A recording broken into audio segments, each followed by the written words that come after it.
El filósofo alemán Martin Heidegger puede ser definido como el gran filósofo del ser. Fue uno de los pensadores más originales, disruptivos y controversiales del siglo XX, no solamente por sus ideas, sino también por su afiliación al Partido Nacional Socialista Alemán. Pero más allá de estas situaciones, ¿qué es lo que aporta Heidegger? La gran pregunta que lo acompaña durante toda su vida es ¿qué es el ser? ¿Qué significa ser? Es una pregunta que abordaría a profundidad a lo largo de su vida, pero que encontraría en su obra Sein und Zeit, el ser y el tiempo, su desarrollo más prolijo. Una obra que lo lanzaría también de manera casi inmediata al estrellato académico. Sus obras fueron complejas e incorporaron conceptos y terminología realmente novedosa para la filosofía occidental. Entre ellas, por ejemplo, Dasein, el ser ahí. Podemos hablar también de Entbergen o revelación. Estos son conceptos que aborda, que crea Heidegger y que incorpora a la filosofía occidental. Realizó aportes fundamentales a la ontología, que es esta rama de la metafísica que trata sobre el ser y su dimensión trascendental. También realizó aportes importantes a la fenomenología, enfocada no solamente a la conciencia, sino también a la existencia. La hermenéutica, es decir, la interpretación de los textos, con precisamente la teoría de la interpretación heideggeriana, la filosofía de la tecnología y el postmodernismo. Ahora, ¿por qué entonces es importante estudiar a Heidegger y su obra? Porque si alguna vez cuestionaste conceptos como el ser, el tiempo, la existencia y sus significados, los trabajos de Heidegger van a desafiar y transformar tu pensamiento.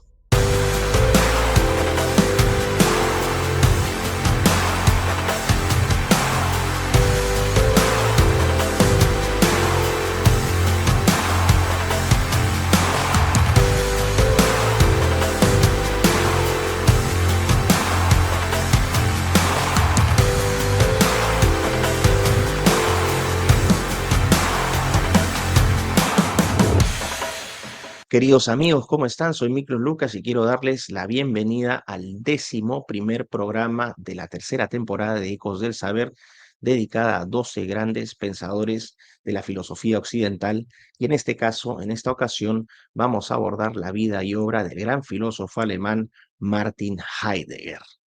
¿Quién es Martin Heidegger? Bueno, nace el 26 de septiembre de 1889 en el pequeño poblado rural de Mesker, al sureste de Alemania, en un entorno religioso. Es un entorno que de todas maneras va a influenciar a lo largo de toda su vida su filosofía. El padre de Heidegger, Friedrich, fue un sacristán de la Iglesia Católica y también un hábil artesano.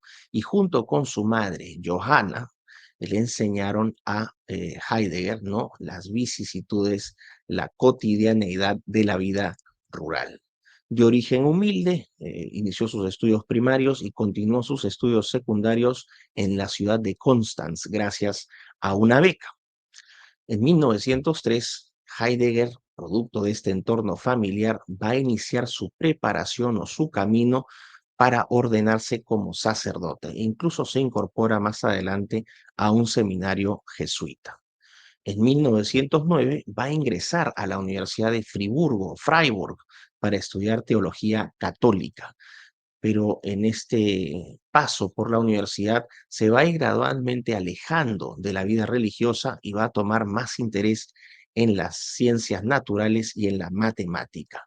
Es también en este periodo universitario donde va a toparse con la obra del filósofo y psicólogo alemán Franz Brentano, quien lo va a acercar a la fenomenología, es decir, aquí surge un interés de Heidegger por la filosofía. La fenomenología es una rama de la filosofía que aborda la experiencia del ser humano, ¿no? Es una rama de la filosofía que estudia, ¿no?, el significado y el propósito de la vida, ¿no? Y cómo este significado y este propósito se obtienen a partir de la experiencia vital, una experiencia vital que tiene que ser experimentada de manera consciente. En este periodo universitario ya no solamente se suman las obras de Franz Brentano, sino también en 1911 Heidegger va a leer la obra Investigaciones Lógicas del renombrado filósofo alemán y gran exponente de la fenomenología que es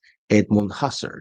Edmund Husserl posteriormente pasaría a ser una especie de mentor de, eh, de Heidegger durante su estancia en la Universidad de Freiburg. La lectura tanto de los textos de Brentano como de Husserl va a reforzar y consolidar finalmente el interés de Heidegger por la filosofía. Ya entonces en 1914, después de algunos años de estudio y esfuerzo, Heidegger va a lograr la habilitación, que en Alemania significa básicamente la licencia que se le entrega a los doctores para poder dedicarse a labores de docencia e investigación. Heidegger para esta ocasión va a presentar y defender una tesis sobre el gran filósofo escocés Juan Duns Scott. Termina entonces Heidegger este periodo, obtiene su doctorado y va a iniciar su carrera académica. En 1916 postula, lamentablemente para él sin éxito, a la cátedra de Teología Católica en la Universidad de Friburgo. Como no logra esta posición, se va a dedicar como Privatdozent o profesor privado. Al año siguiente, en 1917, Heidegger contrae matrimonio con Elfriede Petri, con quien va a tener un primer hijo, Georg.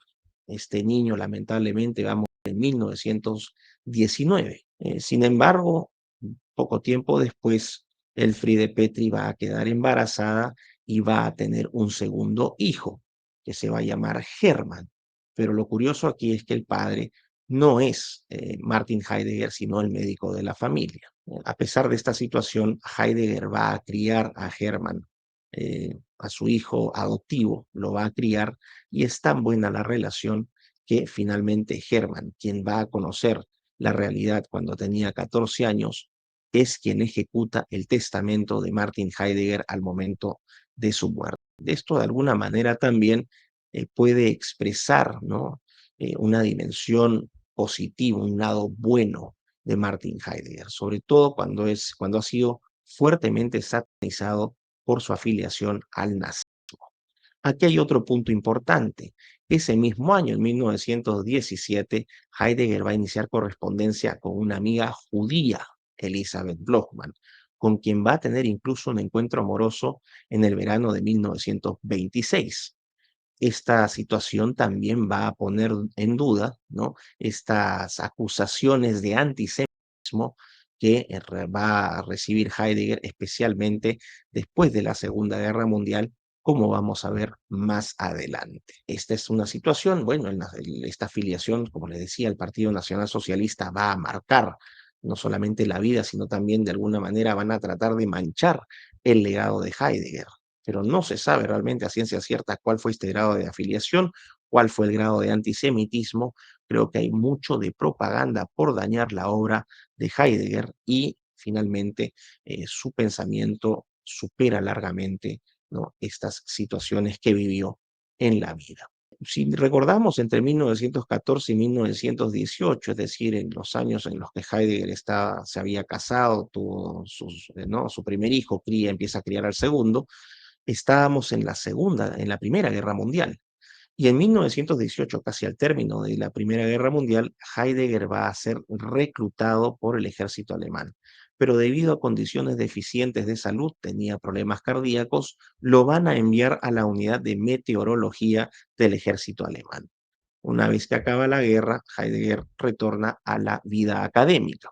Y entre 1919 y 1923 va a ejercer como profesor en la Universidad de Freiburg y también se va a convertir en asistente de Edmund Husserl. En 1923, sin embargo, Heidegger va a lograr su primer gran éxito en la academia. Es seleccionado como profesor para la cátedra, ¿no?, como profesor extraordinario para la cátedra de filosofía en la Universidad de Marburg. Y en Marburg va a encontrarse con alumnos o va a tener alumnos muy destacados, es decir, Heidegger va a tener una influencia directa sobre estos estudiantes que después van a dejar su propia marca en la filosofía. Por ejemplo, Hans-Georg Gadamer, ¿no?, uno de los padres de la hermenéutica, el renombrado filósofo político Leo Strauss, que posteriormente migraría a los Estados Unidos, el teórico crítico Gunther Anders y también la filósofa e historiadora Hannah Arendt. Y aquí no solamente hay una relación con Hannah Arendt de alumno-maestro, sino también una relación romántica que se va a extender desde 1925 hasta 1929. Arendt y Heidegger van a tener una relación amorosa. Esto se va a hacer público recién de manera póstuma, más o menos en 1995, cuando las cartas personales de Hannah Arendt son expuestas al público.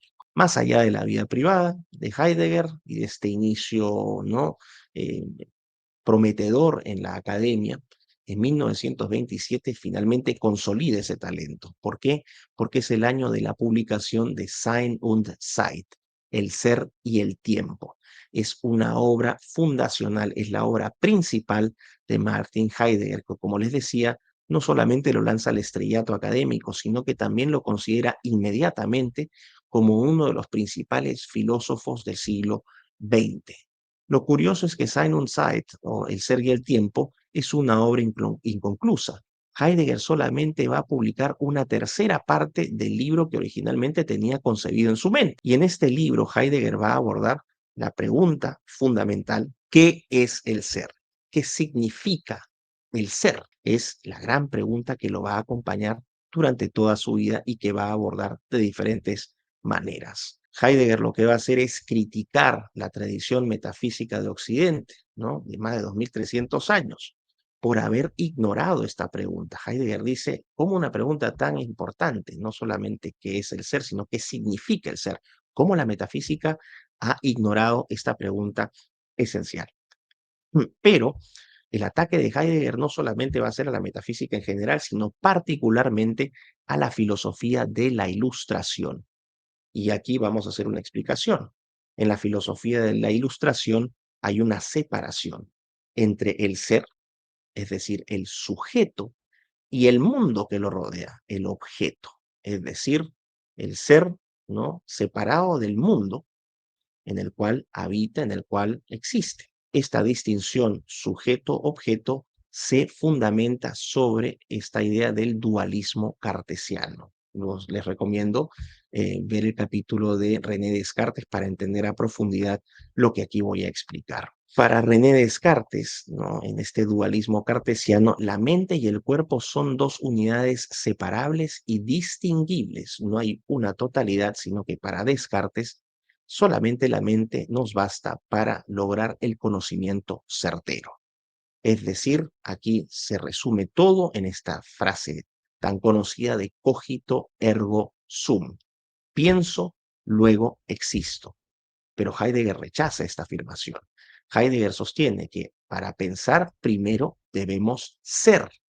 Por lo tanto, en la lógica heideggeriana, el orden no sería pienso, luego existo, sino sería soy, pienso, luego existo. Para Heidegger, el ser es la primera experiencia humana que tenemos. Y aquí también, a partir de esta idea, Heidegger va a acuñar un concepto clave en su filosofía que es Dasein. Dasein, cuya traducción literal es estar ahí, pero que Heidegger quiere darle el significado de ser ahí. Somos ahí, es decir, somos en un lugar determinado, pero como vamos a ver más adelante, no solamente en un lugar determinado, sino también en un tiempo determinado. Y cuando Heidegger habla del ser ahí o del Dasein, rompe con esta separación sujeto-objeto, ¿sí? Y los fusiona. El ser y el mundo son una unicidad. Es decir, solamente somos en la medida en que existimos en este mundo. Si este mundo no existe, no podemos ser. Entonces, esta distinción sujeto-objeto, que sobre todo se fundamenta en el dualismo cartesiano, que es difundido y expandido durante la filosofía de la Ilustración, eh, acaba. No podemos ser ya que estamos interrelacionados y entrelazados con el mundo que nos rodea y en el cual somos o existimos. Y Heidegger también va a decir, no solamente hay estas separaciones problemáticas, sino que nosotros somos en un tiempo determinado y en un lugar determinado. No nos hemos preguntado entonces suficiente acerca de la existencia. ¿Por qué es tan importante hacer llegar a esta definición o llegar a esta comprensión de lo que significa el ser? Bueno, porque para Heidegger el ser lo presupone todo. Las entidades, ¿no? Los animales, las plantas, los conceptos, las matemáticas son, y el ser humano también es. Entonces, cuando esta idea del ser es entendida, ¿no? A través del Dasein, del ser ahí, de nuestro yo con el mundo, cuando descubrimos este concepto de verdad, vamos a empezarla a entrelazar, a interconectar con otros conceptos y otras ideas que ya teníamos incorporadas. Y aquí entramos a una cosita un poquito más compleja, pero espero que me puedan seguir. Al momento en que estamos incorporando estos conceptos o estas verdades, ¿no? Al acervo de conocimiento que ya tenemos, estos conceptos y estas verdades se hacen borrosas, de esta manera lo trata de explicar Heidegger. Y llegamos a entender el ser de un modo utilitarista, lo que Heidegger llama el ser a la mano. Es decir, es un modo de ser, pero que tiene un enfoque práctico, un enfoque útil. Es un enfoque o un modo del ser que damos por dado o por hecho. Quiero dar un ejemplo al respecto. Por ejemplo, cuando tomamos un martillo, bueno, automáticamente tomamos un martillo para clavar un clavo. Estamos tomando ese martillo y lo conseguimos a ese martillo como un ser a la mano, en función de su utilidad, pero no pensamos en el martillo como tal, en la esencia del martillo, en lo que significa ese martillo. Simplemente lo tomamos y lo utilizamos. Hay un enfoque práctico de utilidad. Puede pasar, sin embargo, que ese martillo eh, no se rompa y pierda la cabeza. Ese martillo entonces deja de ser.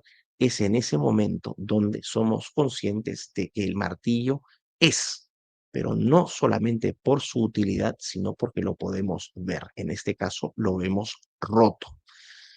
Este, este enfoque de ser a la mano, es decir, concebir el ser desde una perspectiva utilitarista, es un modo de ser utilitarista, es el fundamento de la filosofía de la ilustración. ¿Y qué quiere decir esto? Que hoy enfocamos las cosas, hoy las concebimos su modo de ser desde el enfoque de utilidad. El problema también es que esto no solamente se extiende a instrumentos o herramientas, sino también en la forma como vivimos nuestras vidas. Para Heidegger transitamos en nuestra vida cotidiana de manera casi programada o robótica. El mundo está rodeado de herramientas, ¿no? De herramientas que podemos darles un uso práctico, pero también está rodeado, vivimos en un mundo donde estamos sujetos a instituciones o a prácticas, ¿no? A las que debemos conformarnos para encajar en ese mundo. Es decir, debemos de vivir con lo que se nos es dado desde afuera. Y para Heidegger, esta cotidianeidad, ¿no? Marcada por la utilidad y por aquello que nos es dado desde afuera, nos conduce a una vida inauténtica. ¿Cuál es el desafío del ser humano o del ser? Pasar de esa vida inauténtica a una vida auténtica. Les decía entonces que en este mundo, ¿no? Transitamos, ¿no? Por desde un enfoque de utilidad o un enfoque utilitarista, pero también donde las instituciones y ciertas prácticas nos son impuestas desde afuera. ¿A qué se refería Heidegger con esto? Por ejemplo, a estructuras jerárquicas dentro de una empresa, dentro de un gobierno, dentro de una sociedad, las expectativas sociales, las expectativas familiares, nuestras competencias profesionales, el estatus económico, todo ello, ¿no? Nos presiona, nos lleva a vivir una vida inauténtica. Debemos conformar con eso para poder encajar. Y es así entonces como Heidegger sostiene que transita el Dasein, el ser ahí, un ser ahí que transita hacia una vida inauténtica. ¿Cómo entonces podemos hacer para frenar este tránsito hacia la vida inauténtica? Debemos pasar de esta concepción de ser a la mano, de un enfoque utilitarista, a un ser a la vista, de concebir el ser, este modo de ser, no solamente por lo que nos ofrece en términos prácticos y útiles, sino también por su esencia, es decir, apreciar las cosas por lo que son, no por lo que nos pueden dar. Y aquí entonces Heidegger va a desarrollar este tránsito del Dasein en el mundo. Y lo primero que dice es cómo transita el ser humano, ¿no? ¿Cómo transita el ser humano en el mundo?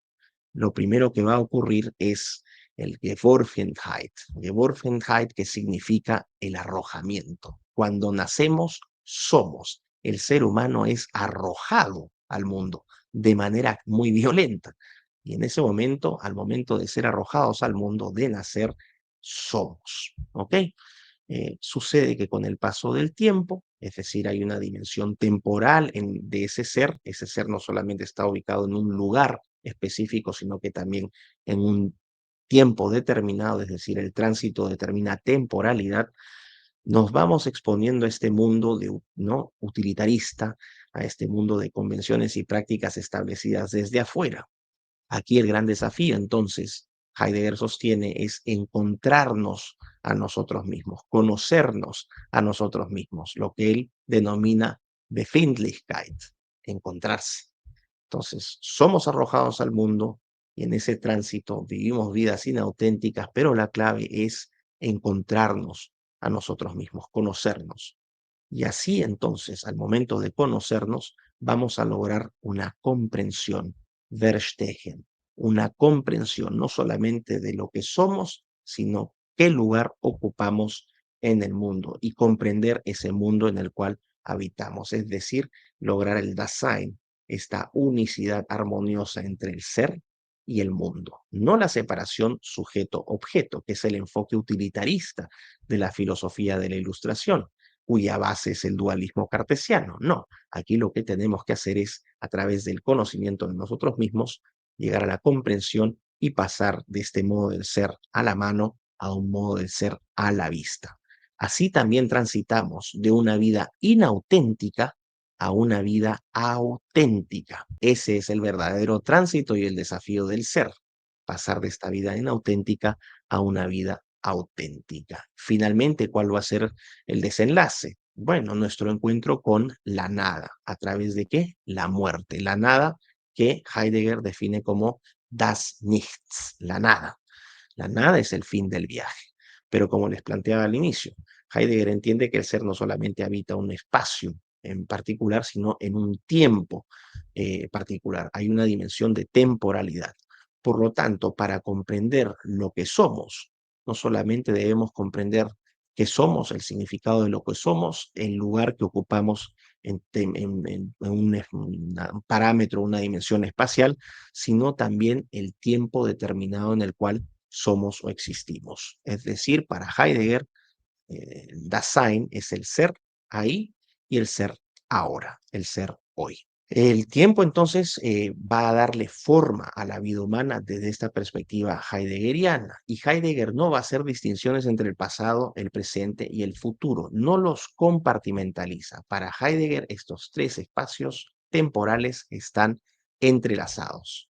El ser entonces va a pasar a ser la unidad fundamental de todas las entidades y los conceptos existentes. Una vez que entendamos el significado del ser, vamos a también entender el significado del mundo, nuestra relación con los otros seres o entidades, ¿no? Y este tránsito, como les señalaba, de una vida inauténtica a una vida auténtica, desde el Geborgenheit, ¿no? Que es el arrojamiento al mundo, hasta el Verstehen, la comprensión y finalmente nuestro encuentro con la muerte y la nada, das Nichts. Heidegger entonces nos está diciendo en este lenguaje que el ser humano debe aprender a tomar control de su propia vida a través de la propia comprensión, pasar entonces del ser a la mano al ser a la vista. Y de esta manera vamos a ver cómo transita el Dasein, ¿no?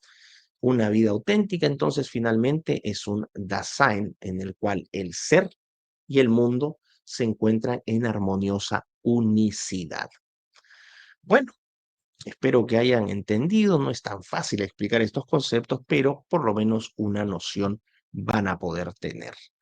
Después de la publicación de El ser y el tiempo en 1927, se inicia otro periodo importante en la vida de Heidegger que va a ir desde 1928 hasta 1945, que es el fin de la Segunda Guerra Mundial.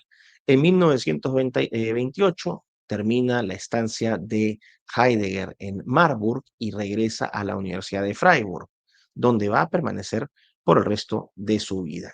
No solamente regresa a Freiburg como académico, sino como un académico consagrado, y va a reemplazar a Edmund Husserl en la cátedra que éste ocupaba en la Universidad de Freiburg. En 1929 es decir, un año después de su regreso, Heidegger va a ofrecer la conferencia ¿Qué es la metafísica?, que se va a transformar en una publicación. ¿Por qué? Porque también es una obra realmente influyente y de gran impacto en el campo de la metafísica. ¿Por qué? Porque lo que va a hacer Heidegger es reexaminar de manera radical la naturaleza del ser, pero también la naturaleza de la nada y la relación del ser con la nada. Heidegger va a plantear una pregunta similar a la que planteó en Sein und Zeit, en El ser y el tiempo. En este caso, Heidegger dice o pregunta, ¿qué es el ser en sí mismo?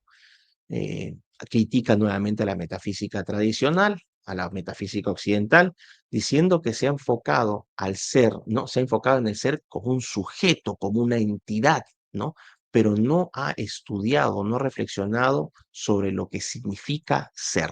Lo que Heidegger entonces va a buscar en este ensayo es encontrar el sentido original del ser. Y parte con una crítica muy dura al positivismo lógico y a la razón. Ojo, en este tiempo, el positivismo lógico, recuerden en el programa anterior dedicado a Wittgenstein, el famoso Círculo de Viena, que surge a inicios de la década del 20 en Austria, ¿no? Cómo se empieza a abordar este enfoque de la filosofía, ¿no? Para tratar de entender el mundo, de conocerlo, recurriendo a la evidencia empírica, a la lógica, a la filosofía analítica.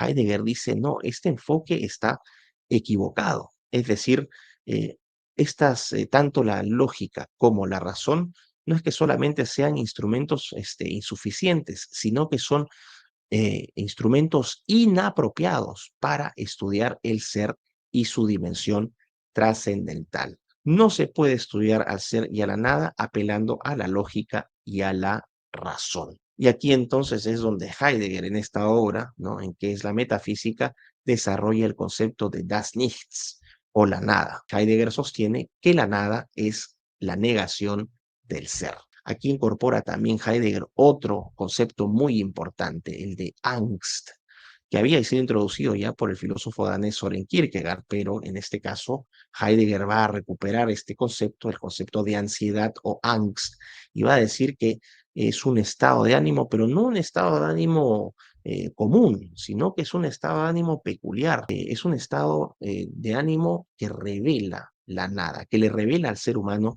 la nada. En un estado de ansiedad para Heidegger, la ansiedad, por ejemplo, que sentimos ante la muerte, ansiedad que vivimos o que sentimos en diferentes etapas de nuestras vidas, el ser se pierde en su totalidad. Cuando nos angustiamos o estamos ansiosos sobre la muerte, no, el ser se pierde y vamos encontrándonos de manera esporádica, ¿no? A modo de fotografías con la nada, con das Nichts.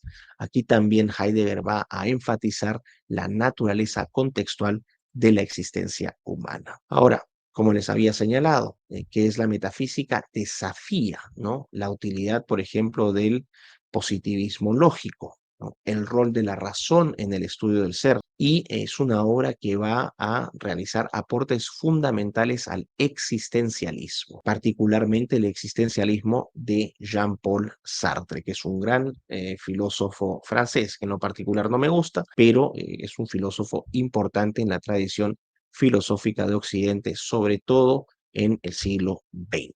Y aquí entramos al aspecto problemático, 1933. En 1933, Heidegger va a ser designado rector de la Universidad de Freiburg, pero también ese mismo año se va a afiliar al Partido Nacional Socialista Alemán.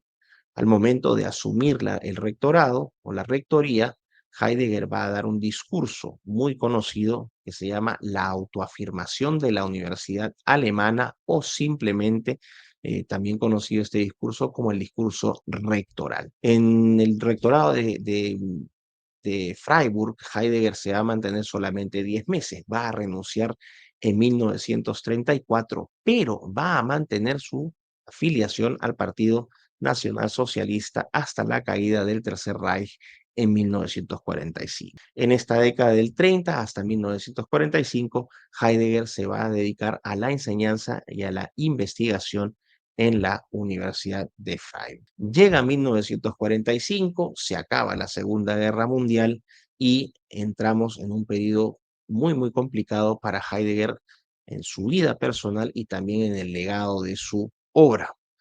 Heidegger va a ser sancionado por su afiliación al nacionalsocialismo. Especialmente, ¿no? Alemania es ocupada por tropas francesas y se inician procesos de desnazificación. Es un proceso en el cual es una desintoxicación del nazismo. Bueno, Heidegger va a pasar por eso. El problema es que parte de los castigos para la desnazificación implican que a Heidegger se le prohíba, ¿no? Labores de docencia e investigación en la Universidad de Freiburg, de la cual es expulsado. Esto no va a impedir que este gran filósofo alemán continúe refinando y expandiendo su filosofía y que siga escribiendo y publicando trabajos. Entre ellos, en 1947, una obra muy importante que es Carta sobre el humanismo, que es una respuesta que Heidegger escribe al filósofo, a un ensayo publicado por el filósofo francés Jean Buffret. Y aquí el cuestionamiento es el siguiente: ¿cómo Heidegger, siendo nazi, ¿no? ¿Cómo puede tener un respeto por el ser humano? Es decir, su aparente falta de compromiso con la humanidad siendo un nazi. Buffret cuestiona entonces el humanismo bajo términos heideggerianos. Pero la respuesta de Heidegger no se va a hacer esperar y va a responder también de manera muy, muy dura, pero no a un ataque personal a Buffret, no, sino una crítica muy dura a la tradición filosófica occidental, particularmente la metafísica. Parte Heidegger criticando al humanismo tradicional. Heidegger rechaza ¿no? la concepción del humanismo basado en la metafísica, que ve al ser humano como, por ejemplo, un ser racional en esta filosofía aristotélica, pero que también ve al sujeto, ¿no? Como un sujeto de la historia, el ser como un sujeto de la historia. Este vendría a ser el enfoque marxista, el enfoque existencialista. Para Heidegger, estas interpretaciones, estas concepciones del ser, reducen al ser humano a una unidad indiferenciada de las demás, del resto de seres. ¿Por qué? Porque no se logra comprender la verdadera relación con el ser. Heidegger insiste, estamos tratando a los seres como entidades. La tradición filosófica occidental, la metafísica occidental, ha considerado al ser como una entidad, pero hasta ahora no entendemos el significado del ser. Como el ser lo presupone todo, responder esta pregunta es esencial. Heidegger va a decir, en el humanismo, el ser humano no es el centro, sino el pastor del ser, ¿no? Y que el lenguaje que utiliza el ser humano es lo que él denomina la casa del ser. Aquí hay una influencia, ¿no? Muy, muy, muy fuerte también del trabajo de la filosofía de Ludwig Wittgenstein, ¿no?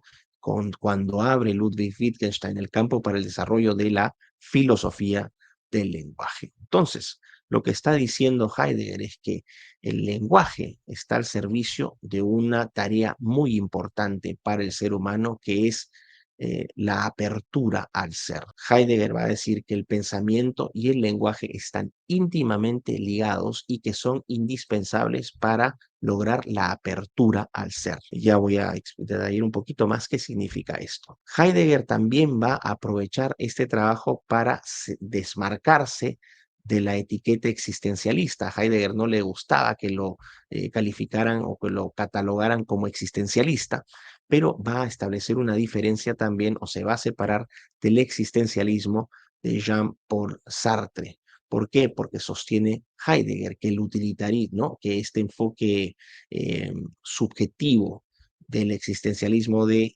Sartre también está influenciado por la metafísica cartesiana, es decir, por esta falla fundamental que encuentra Heidegger, que es la separación del sujeto y el objeto. Para Heidegger, entonces, el ser humano no se define por la subjetividad ni tampoco por la libertad individual, que es la posición existencialista, sino por su apertura al ser. Y para ello va a incorporar y va a desarrollar un nuevo concepto que se llama la existencia, ek con ek. que es un concepto fundamental o central para el argumento que él quiere desarrollar. Para Heidegger, la existencia es la apertura fundamental al ser. El prefijo ek no solo significa que existimos, sino que estamos afuera o sobresalimos. El ser también para Heidegger existe fuera de sí mismo y esto le permite estar abierto a sí mismo. Por lo tanto, el ser humano, el ser, ¿no? Existe de una manera muy peculiar. No solamente somos, es decir, no solamente existimos, somos, sino también nos preguntamos qué somos. ¿Y cómo es posible que nos preguntemos qué somos? Porque somos capaces de ser fuera del ser mismo. Es decir, somos capaces de cuestionar nuestra propia existencia, lo que de alguna forma vendría a ser un paralelo con la dimensión trascendental del ser humano. El ser humano no solamente es cuerpo y materia, sino que también habría una dimensión espiritual que nos permite entendernos, comprendernos desde fuera de nosotros mismos. Heidegger sostiene nuevamente, la filosofía occidental se ha olvidado de esta pregunta, ha reducido al ser humano a un objeto y, por lo tanto, Heidegger realiza una propuesta o plantea una propuesta radical. Él dice que hay que pensar el ser más allá de la metafísica, es decir, tiene que haber un enfoque no metafísico del ser. Esta obra, ¿por qué es importante? Porque marca un quiebre entre el primer Heidegger, ¿no? Preocupado por el ser y el tiempo, y se da paso a un segundo Heidegger que va a estar más preocupado por el lenguaje, la tecnología y la poesía. Finalmente, en 1949, después de 3 años de desnazificación, Heidegger es ubicado en una categoría baja de incriminación, ¿no? Se habían creado 5 categorías para determinar el grado de participación en la maquinaria nazi, según los aliados, y a Heidegger se le coloca en la segunda escala más baja de estas 5, por lo cual no se van a recomendar castigos adicionales y de esta manera Heidegger va a retomar su vida y su labor académica, como regresando a Freiburg en 1950. Al año siguiente, la universidad lo va a nombrar profesor emérito, le eleva el rango a profesor emérito. Y en 1954 va a ocurrir otro evento importante. En una conferencia que Martin Heidegger da en la Escuela de Bellas Artes de Múnich, ¿no? Una conferencia que se titula La pregunta por la técnica. Esta obra también va a terminar siendo publicada. La pregunta por la técnica. Es uno de los grandes ensayos de la modernidad, es una de las obras fundacionales de la filosofía de la tecnología y que va a abordar temas relacionados con la metafísica, la fenomenología y la teoría crítica. Aquí lo que Heidegger va a señalar a grandes rasgos es cómo entendemos la modernidad y nuestra relación con la tecnología. Hay que señalar que Heidegger no es tecnofóbico, no rechaza la tecnología. Lo que Heidegger está tratando de hacer es, como ya lo hizo en Sein und Zeit, ¿no? En el ser y el tiempo, tratar de entender el significado del ser, la esencia del ser. En este trabajo, Heidegger va a tratar de comprender la esencia de la tecnología, qué significa la tecnología. Pero va a ir más allá de este enfoque utilitarista, productivo, donde se entendía a la tecnología como un conjunto de objetos y sistemas separados del ser humano.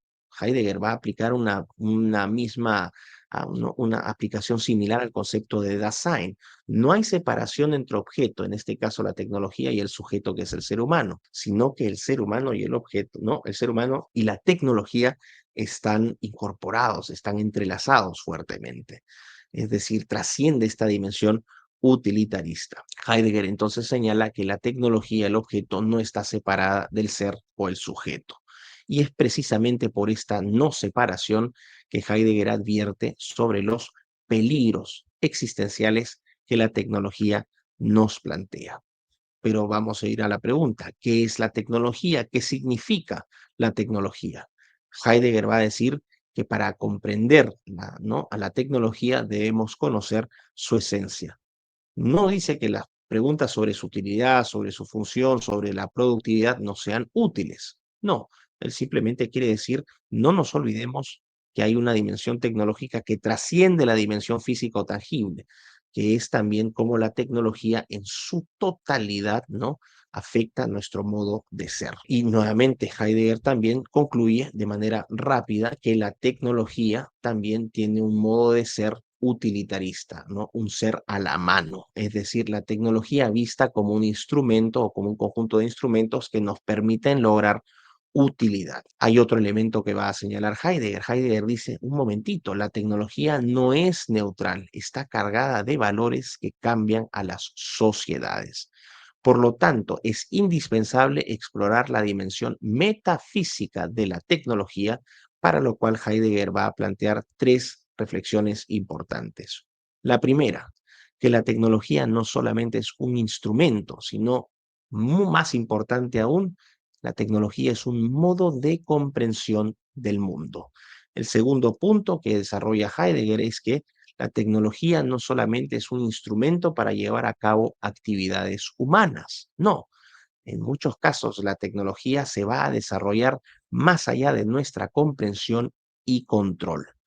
Y tercero, sobre la base de este punto anterior, que la tecnología es el mayor peligro para la existencia del ser humano. Es decir, la tecnología plantea un riesgo existencial al ser humano, no solo en términos conceptuales, sino también en términos prácticos reales. Un ejemplo concreto, la bomba atómica. Y como habíamos dicho, ¿no? La tecnología es un modo de comprensión del mundo, es un modo de revelar verdades, ¿no? La tecnología nos revela verdades.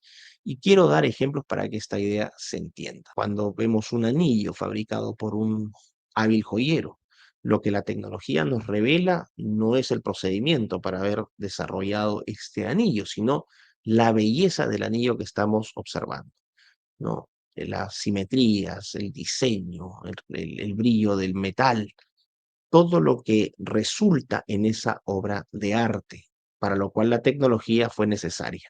Es decir, la tecnología nos revela ¿no? La belleza en este caso, la verdad de la belleza a través de este anillo. Pero también hay revelaciones, ¿no? O Entbergen, como sostiene Heidegger, que son menos agradables. Por ejemplo, un campo de muertos en una guerra. Aquí la tecnología también revela revela una verdad más cruda, ¿no? El daño que puede hacer, ¿no? El uso de armas, de bombas, de gases, es decir, todos aquellos instrumentos tecnológicos que llevan a la muerte. En este caso, ese campo lleno de muertos es una verdad que la tecnología revela. Por lo tanto, entonces, como sostenía, la tecnología es no solamente un modo de comprensión, sino también un modo de comprensión del mundo, sino también un modo de revelar la verdad. Y el problema es que interactuamos diariamente con la tecnología. Vivimos en un mundo tecnológico. En este contexto, la tecnología lo que hace, según Heidegger, es compartimentalizar el mundo y enmarcarlo, ¿no? Al enmarcar este mundo desde lo tecnológico, nuestra percepción sobre este mundo va a cambiar. Y para eso Heidegger va a utilizar el concepto de Gestell o enmarcar. La tecnología enmarca el mundo en el cual estamos, en el cual interactuamos.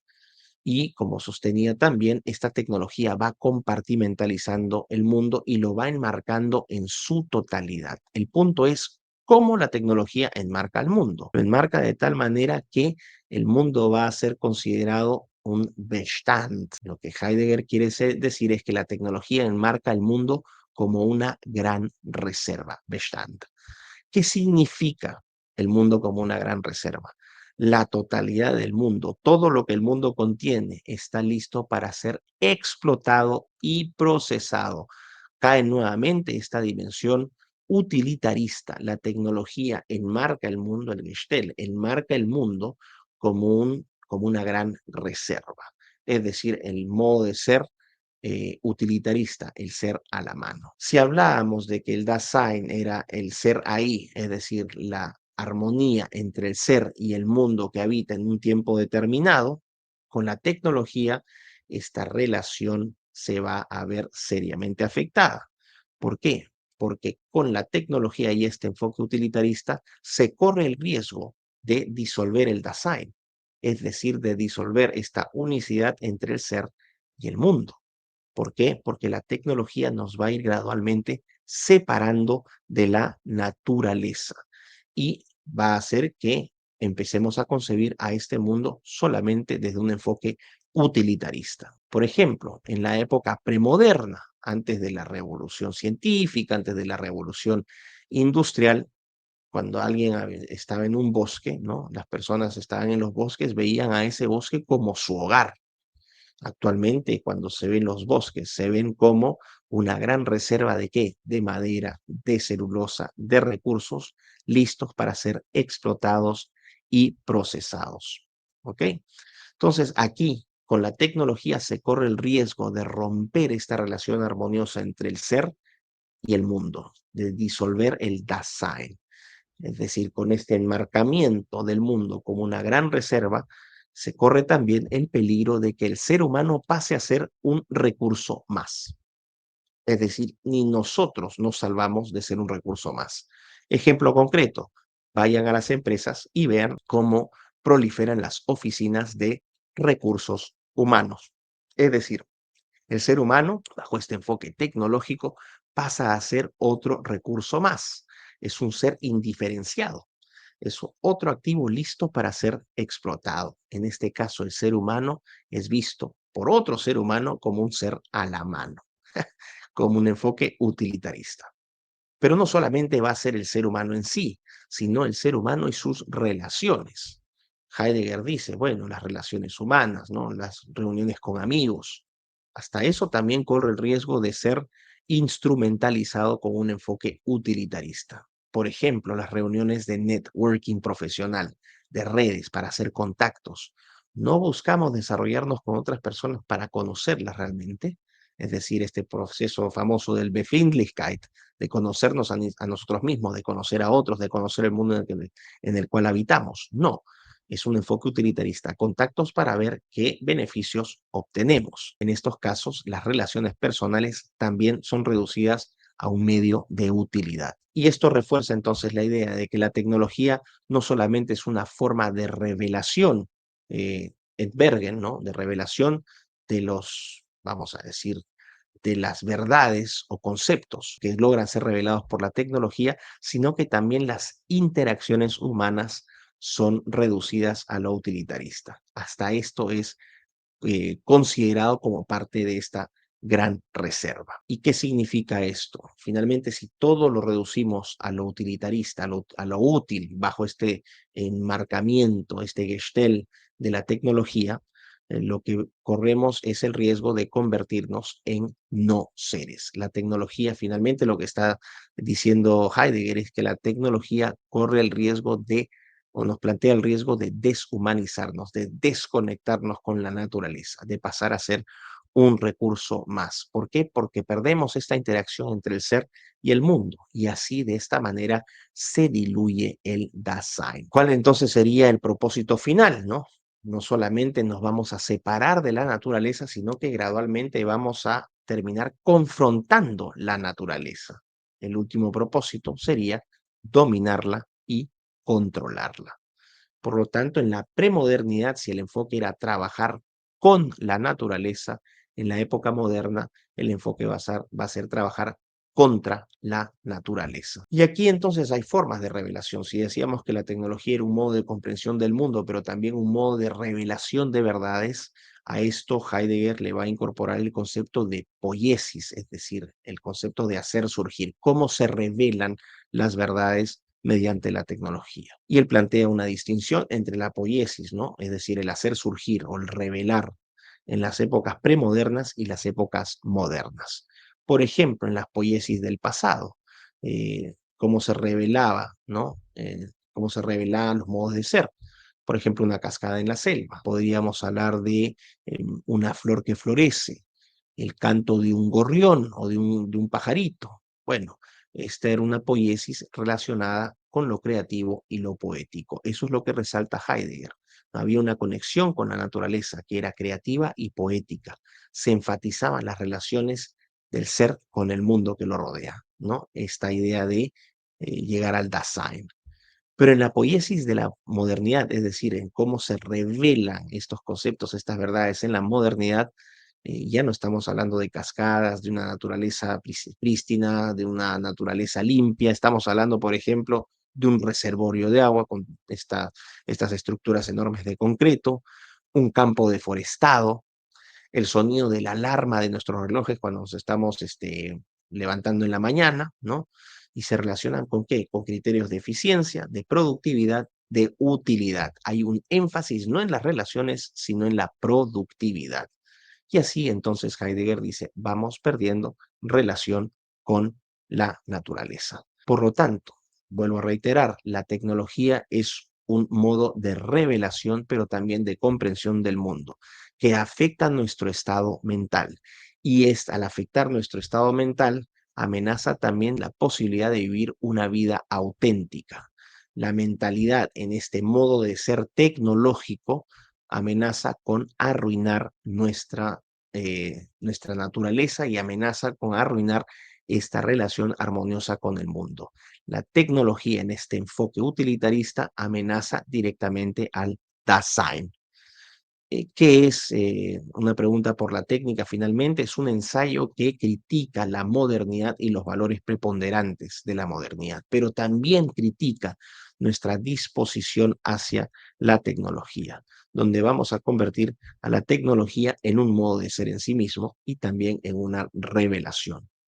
Heidegger sostiene, la tecnología puede ser fantástica, pero la tecnología nos está separando del mundo natural.